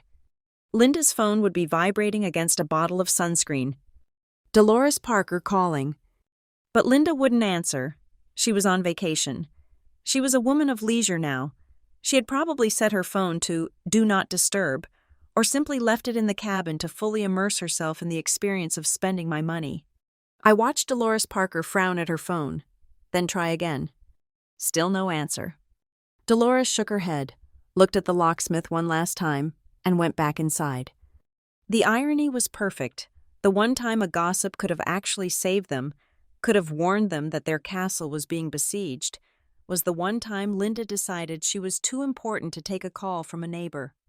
I met Mason and Eliza at the Roasted Bean, a coffee shop 3 blocks from the house. Eliza looked radiant, her hands resting protectively on her baby bump. Mason looked tired but happy, the kind of exhaustion that comes from painting a nursery until 2 a.m. "Here," I said, sliding a heavy brass keyring across the small table. "The front door, the back door, the garage, and the mailbox." Mason picked up the keys as if they were made of gold. "Thank you, Athena. Truly, you have no idea what this means to us. We were starting to think we would be raising this baby in a 1-bedroom apartment forever." "The house has good bones," I said. "It just needs new energy." "We are going to take good care of it," Eliza promised. "We are already planning to replant the flower beds in the front." I reached into my bag and pulled out a plain white envelope. "I have one request," I said. "There is a chance that the previous tenants, my family, might come by. They can be dramatic. They might tell you stories. They might try to make you feel guilty." Mason stiffened slightly. "Marisol mentioned there was some family conflict." "That is putting it mildly," I said. "Please, just read this later, and if they show up, you do not owe them anything. You own the house. Call the police if you have to." I slid the envelope to them. Inside was a single sheet of paper with a handwritten note. "To the new owners. If the people who used to live here tell you that this was their home, they are lying. If they tell you they paid for the roof, or the floors, or the garden, they are lying. They never paid a single cent for the property you now own. They were guests who overstayed their welcome by 4 years. Do not let their tears fool you. Enjoy your home. It is finally in good hands. Athena." "We understand," Mason said, tucking the envelope into his jacket pocket. "We won't let anyone bother us." I stood up and shook their hands. For the first time, I looked at the young couple and didn't feel a pang of jealousy that they were getting the house I bought. I felt relief. The house was an anchor, and I had just cut the rope. I didn't go back to my apartment to mope. I went straight to the airport website. I needed to be gone. When the Azure Horizon docked on Saturday morning and they realized their keys didn't work, the explosion would be nuclear. I did not want to be in the blast radius. I looked at flights. I needed somewhere gray, somewhere busy, somewhere I could disappear into a crowd and drink coffee and not answer my phone. Seattle. I booked a ticket for Wednesday morning, 4 days. I would return on Sunday night, well after the initial confrontation had occurred. By the time I got back, the police would have already been called. The reality would have set in, and they would be scrambling to find a motel. I would be sipping an espresso at Pike Place Market while they were dragging their suitcases down the sidewalk of Monroe Drive. My phone pinged, an email from the credit card company. Subject: Update on dispute case 88392. Dear Ms. Schmidt, we have reviewed your initial affidavit. A provisional credit of $12,700 has been applied to your account. We are proceeding with the investigation. To expedite the process, please upload any additional evidence regarding the unauthorized nature of these charges. I opened my laptop. I went to the folder named Schmidt vs. The Truth. I uploaded the screenshot of the flight itinerary. I uploaded the screenshot of Linda's video where she admitted I insisted on the upgrade, proof that she knew it was my money, but twisted to look like a gift I never gave. I uploaded the text log showing I was at work when the booking was made. I hit send. I printed a physical copy of everything: the dispute confirmation, the sale documents, the severance letter, the text messages. I put them into a stiff red binder. I labeled the spine. Case closed. I walked to the closet in my hallway, the one in my rental apartment, not the house, and placed the binder on the highest shelf, behind a stack of board games. It was my insurance policy. If they tried to lie, I would just pull down the red binder. My phone buzzed again, a text from Kayla. I looked at the screen. Kayla. OMG. Just had the best massage of my life. You are seriously the most useful person in this family. I am totally going to convince Mom to let you plan my birthday next year. I stared at the word useful. Not kind, not generous, not loved. Useful. Like a blender, like a hammer, like a credit card. They didn't see me as a person. They saw me as a utility. And you don't thank a utility. You just use it until it breaks, and then you replace it. I didn't reply. I didn't get angry.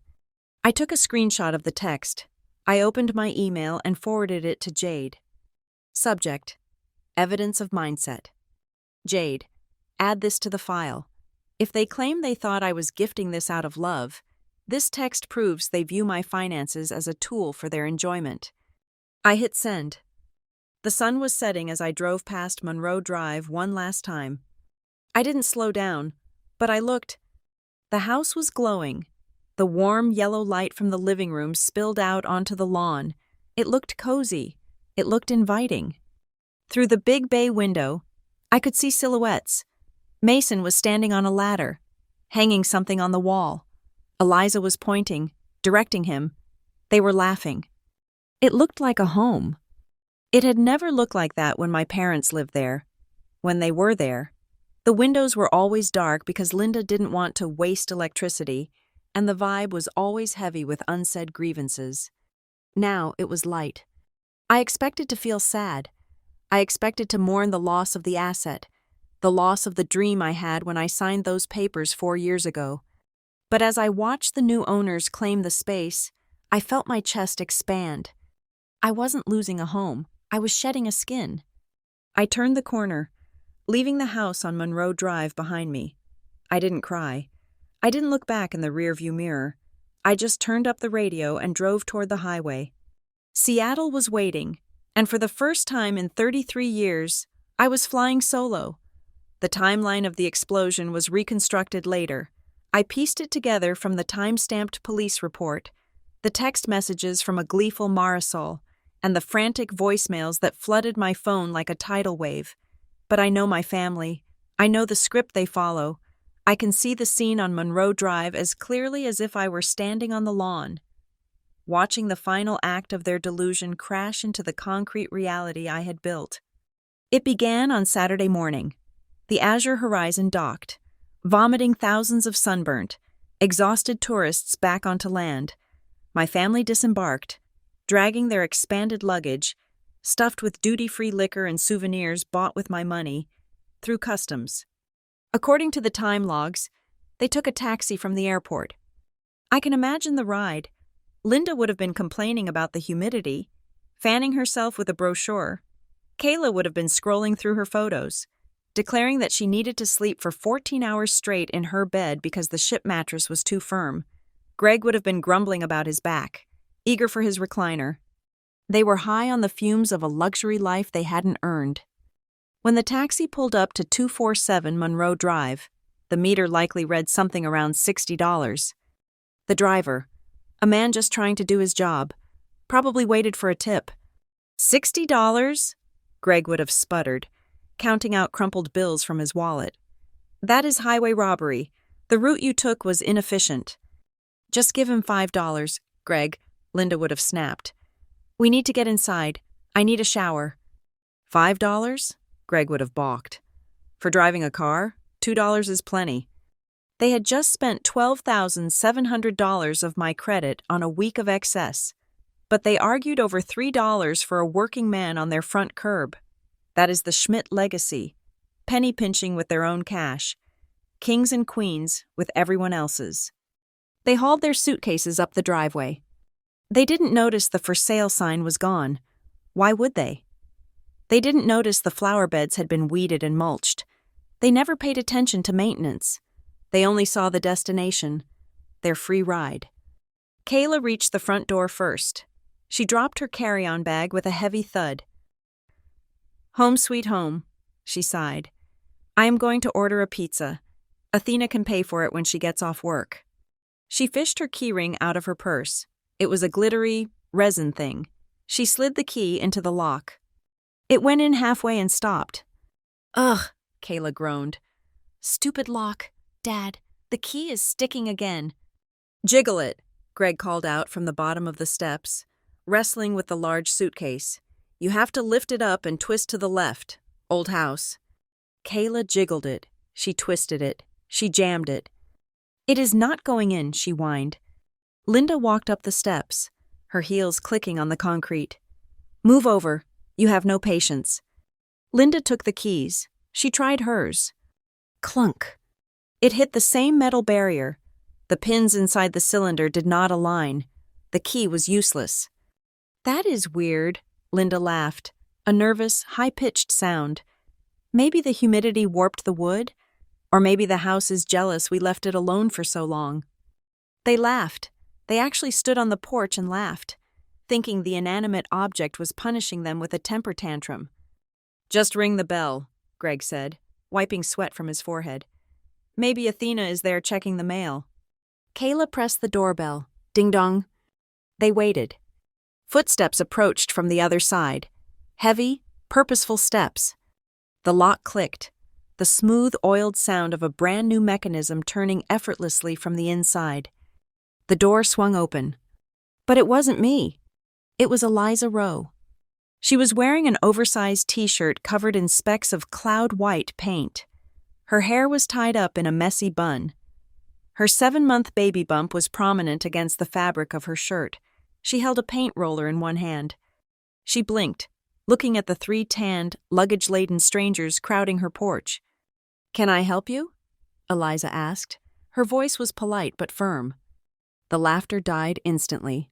Linda stared at Eliza. She stared at the paint roller. She stared at the open door, peering past Eliza into the hallway where a drop cloth was spread over the floor. "Who are you?" Linda demanded. Her tone wasn't curious. It was accusatory. "And what are you doing in my house?" Eliza's hand tightened on the doorframe. "Excuse me?" "This is the Schmidt residence," Greg barked, stepping up beside Linda. "Is Athena here? Did she hire a painter without telling us? We didn't approve any painting." "I think there is a misunderstanding," Eliza said, stepping back slightly but not yielding the threshold. "Athena doesn't live here anymore. My husband and I own this house." The silence that followed must have been deafening. It was the sound of a worldview shattering. "Own?" Kayla scoffed, rolling her eyes. "That is hilarious. Athena can't sell this house. It is ours. She just holds the papers." "Honey?" Mason Rowe's voice boomed from the living room. Mason appeared behind Eliza. He was taller than Greg, broader, and currently holding a very official-looking document in a plastic sleeve. He had taken my warning seriously. He knew this moment might come. "Is everything okay?" Mason asked, his eyes scanning the trio on the porch. "These people are trespassing," Linda shrieked. The panic was setting in now, sharp and jagged. "They are claiming they bought the house. Call the police. Greg, someone has scammed our daughter." "I already called them," Mason said calmly. "They are on their way." "Good," Linda yelled.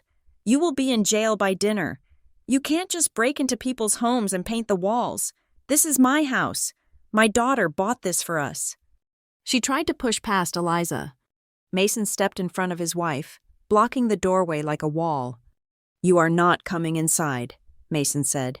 His voice dropped an octave. "This is private property. We closed on this house on Saturday. The deed is recorded. The title is transferred.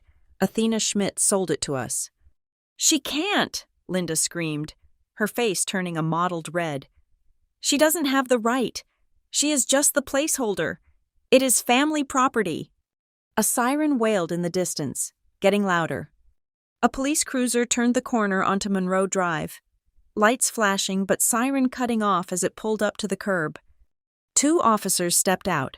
One was Officer Miller, not the fraud detective, but a patrol officer who knew the neighborhood.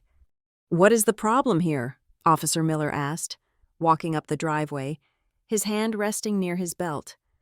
"These people have broken into our home," Greg shouted, pointing a shaking finger at Mason. "Arrest them!" "Officer," Mason said, completely composed.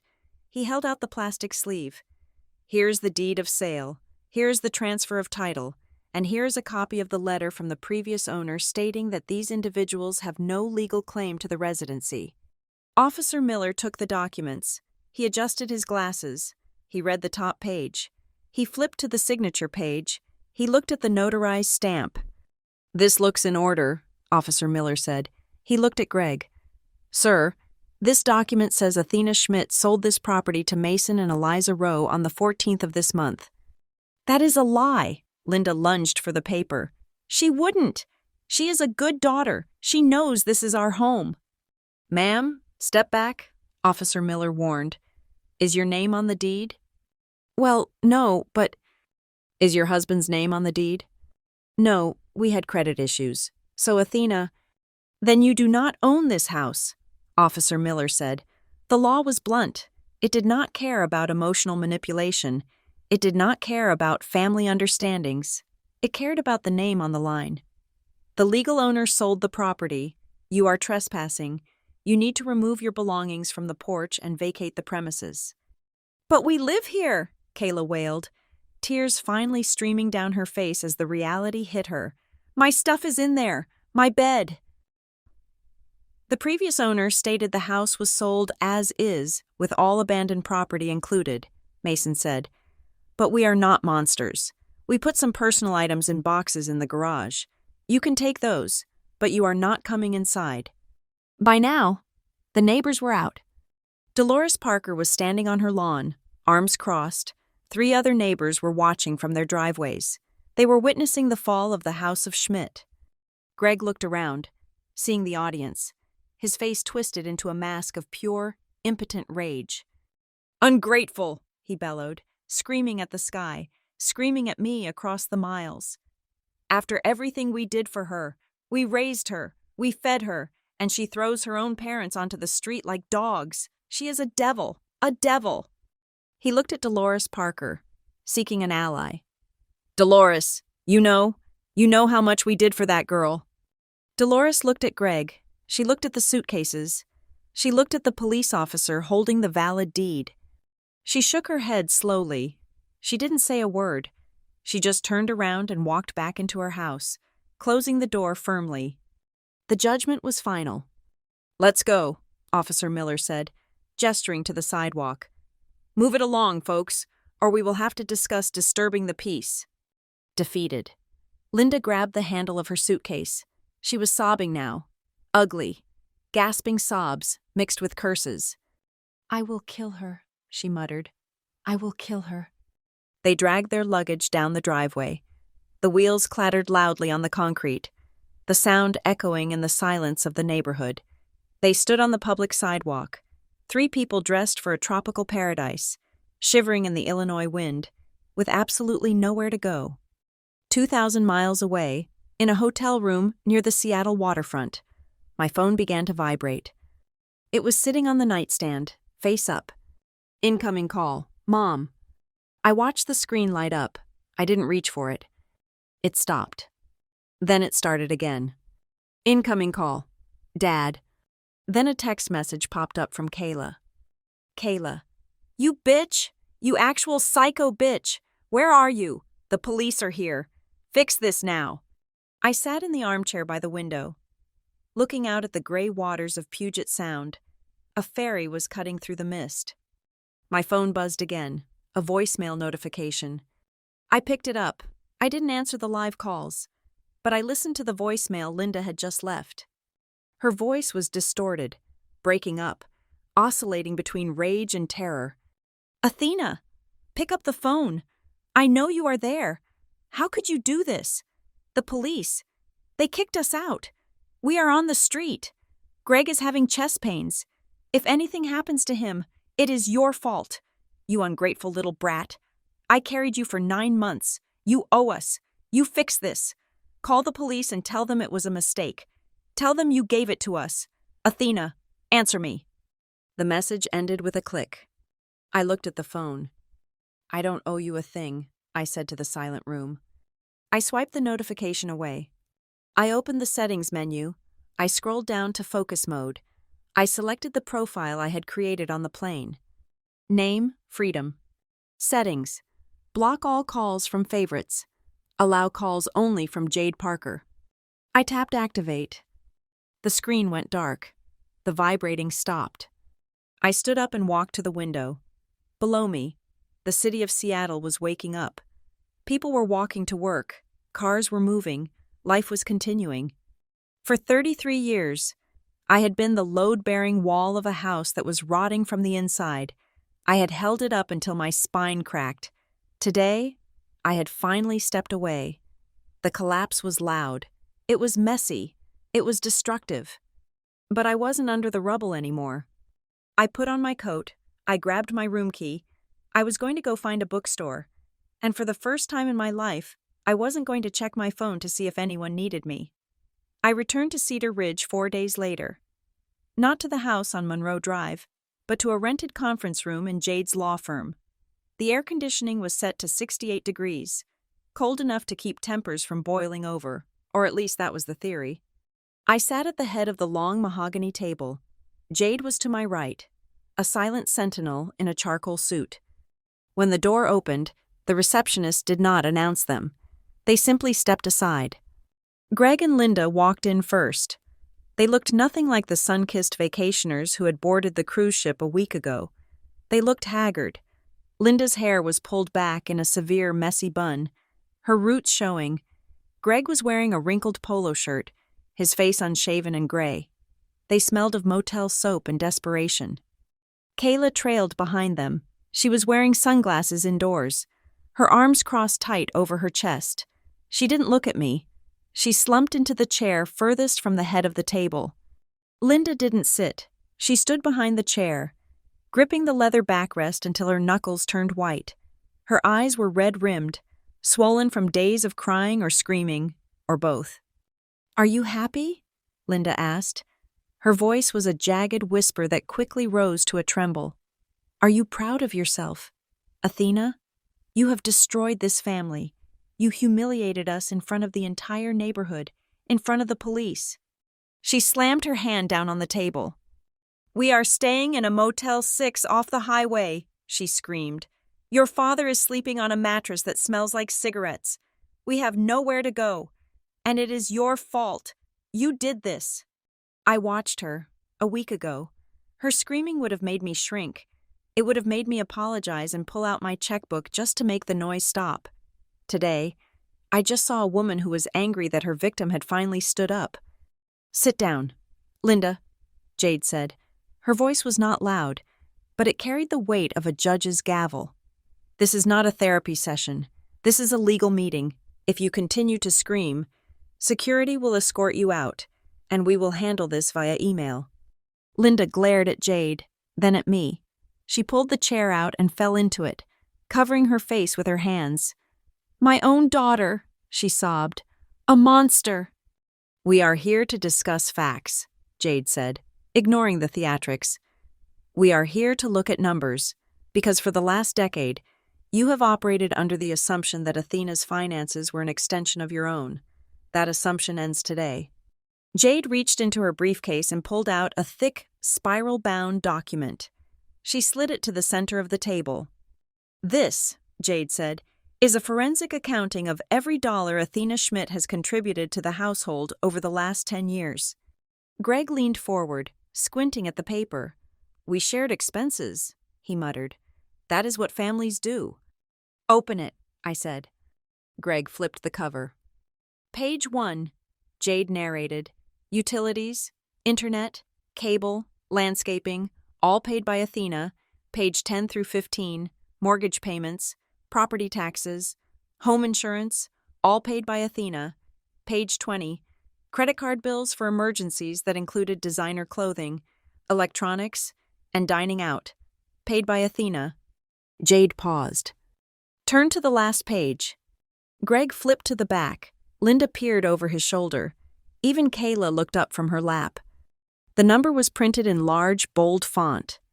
$248,562. Jade read aloud. The silence in the room was absolute. The hum of the air conditioner seemed to vanish. That is $250,000, Jade continued, her voice razor sharp. That is not sharing expenses. That is a transfer of wealth. Athena has single-handedly funded your lifestyle for a decade. She has paid for the roof, the heat, the food, and the entertainment, and in return, you stole from her. We didn't steal, Linda snapped, her head snapping up. We raised her. We fed her when she was a child. You can't put a price on that. Actually, the law puts a price on theft quite clearly, I said. I reached into my own bag. I pulled out the red binder I had prepared. I opened it to the section marked Exhibit B. I took out the high-resolution photo I had taken in the garage, the photo of the letter from First National Bank, the letter they had buried in the box of takeout menus. I slid it across the table toward them. Do you recognize this? I asked. Greg looked at the document. His face went from gray to a ghostly white. He pulled his hand back as if the paper were burning hot. Linda froze. Her eyes darted from the paper to me, wide with panic. What is that? Kayla asked, leaning in. She looked at the letter, reading the text upside down. Loan application denied. Signature mismatch. Fraud department? She looked up at her parents. What is this? It is nothing, Linda said quickly, trying to snatch the paper. Just some bank error from years ago. Jade placed her hand firmly on the document, pinning it to the table. It is not a bank error, Jade said. 2 years ago, a home equity line of credit application was submitted for the house on Monroe Drive. The applicant listed was Athena Schmidt, but Athena Schmidt was not in the bank that day. Athena Schmidt did not sign that paper. Jade looked directly at Greg. The bank rejected it because the signature was a clumsy forgery. They flagged it for fraud. But they sent the rejection letter to the home address, where you intercepted it and hid it. Jade leaned back, her eyes cold.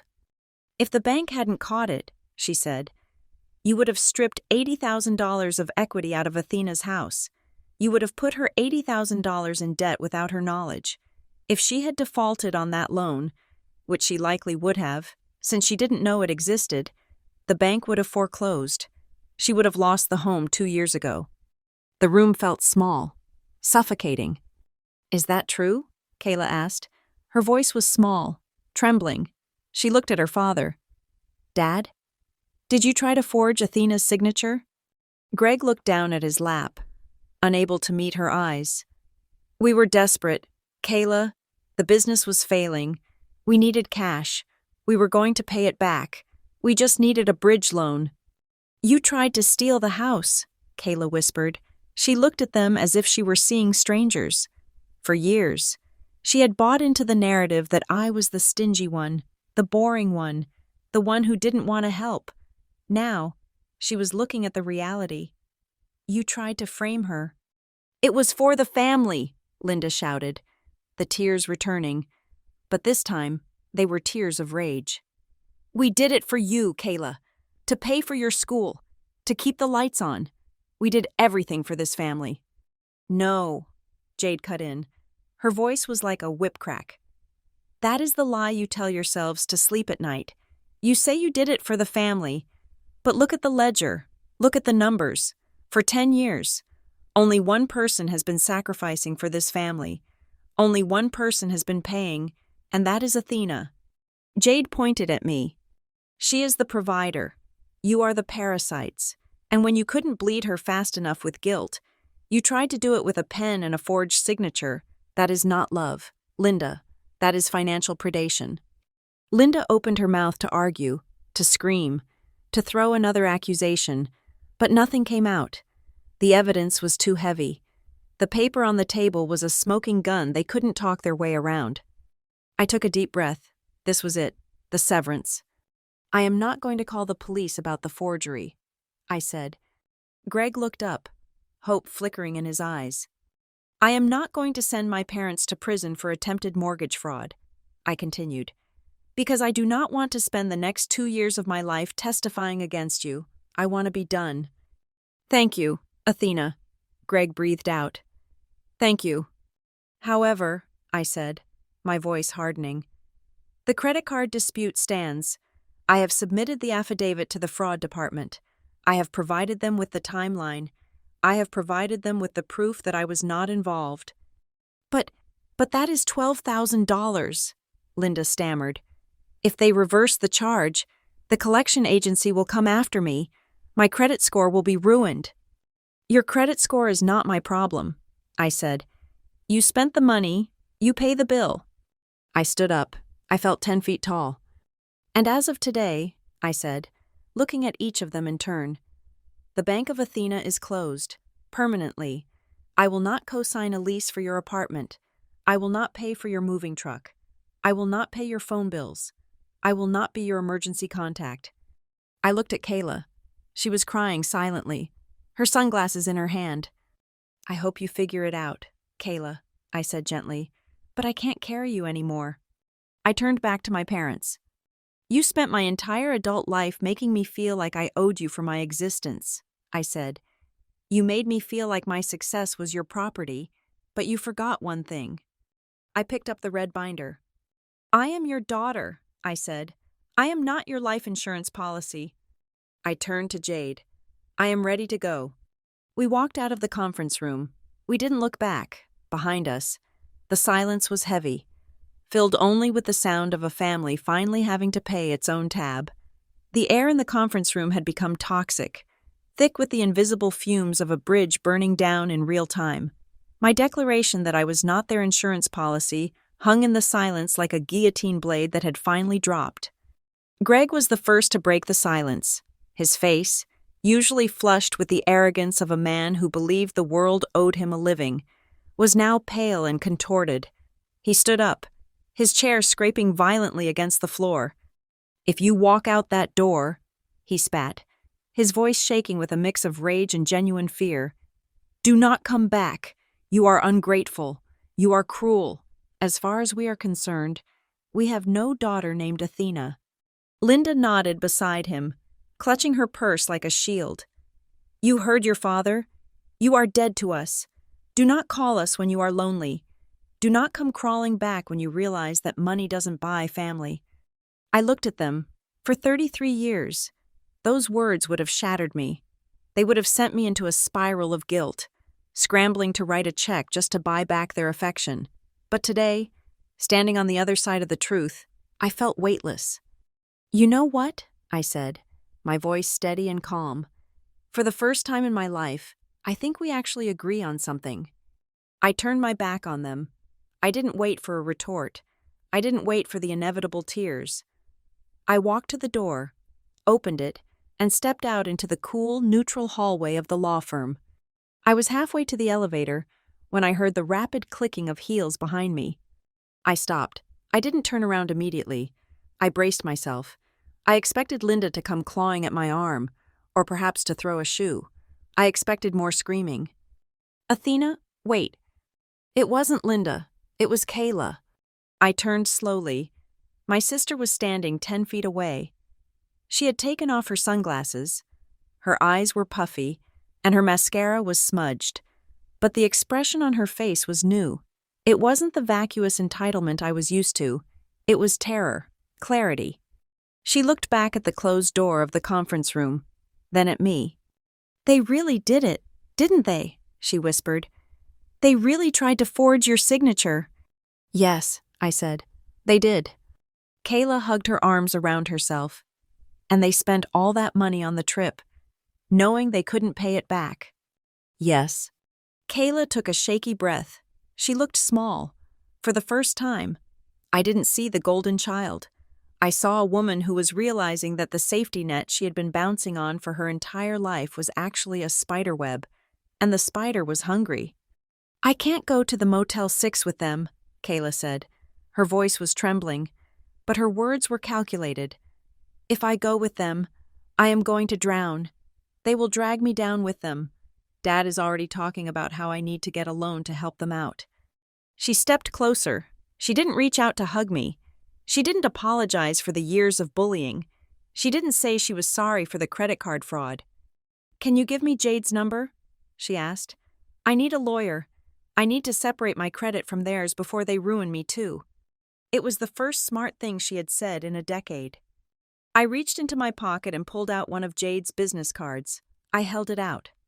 Kayla took it. Her fingers brushed mine, cold and clammy. She looked at me, waiting. She was waiting for me to say, "Come stay with me." She was waiting for the big sister instinct to kick in, for me to offer her my couch, my food, my protection. I looked at her. I loved her, in a distant, painful way, but I knew that if I let her in now, I would never get them out. She was part of the ecosystem I had just escaped. "Jade is expensive," I said simply, "but she is worth it." "Athena," Kayla started, her voice cracking. "I don't know what to do." "You will figure it out," I said. "You are an adult, Kayla. You are responsible for your own life now, just like I am responsible for mine." I didn't hug her. I didn't offer a platitude. I turned around and pressed the elevator button. The doors slid open. I stepped inside and pressed the button for the lobby. As the doors closed, the last thing I saw was my sister standing alone in the hallway, clutching a lawyer's card, finally facing the world without a buffer. 2 days later, I was standing in the center of my new living room. It was not a house. It was a 2-bedroom apartment on the 4th floor of a building in the Arts District. It was smaller than the house on Monroe Drive. It didn't have a garden. It didn't have a finished basement. But it had floor-to-ceiling windows facing east, and right now, it was flooded with morning light. There were boxes stacked against the wall, but they were my boxes. Every single item in this room belonged to me. There were no golf clubs in the corner. There were no hideous porcelain figurines on the mantel. There was no ghost of an obligation haunting the hallway. I checked my phone. I opened my banking app. The balance stared back at me.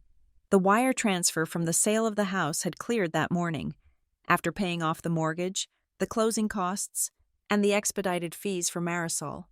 I was looking at a surplus of $87,000. It wasn't a fortune. It wasn't retire early money, but it was debt-free money. It was start-over money. I had already used a portion of it to pay off the student loans that had been hanging over my head for a decade. For the first time in my adult life, my net worth was positive. I owed nothing to anyone. I walked to the window. I had bought a set of sheer linen curtains. I climbed up on the step stool and hooked them onto the rod. I slid them across the glass. The fabric caught the light, turning the harsh sun into a soft, warm glow. My phone buzzed on the windowsill. It was a voicemail from Linda. I picked up the phone. I didn't bring it to my ear. I just looked at the transcription that popped up on the screen. Transcription. "Athena, please, you have to call us. It is raining and the roof at this motel is leaking. Your father is sick. We are family. How can you be so cold? We forgive you. Just call us back and we can fix this. Please, honey." It was a masterclass in manipulation. The guilt, the victimhood, the false forgiveness. I didn't feel a pang of sympathy. I felt the dry detachment of someone reading a spam email. I tapped the trash icon. Delete. I went to the deleted folder. Delete all. The mailbox was empty. A notification banner slid down from the top of the screen. It was an email from the credit card issuer. Subject: Case 88392. Investigation concluded. I opened it.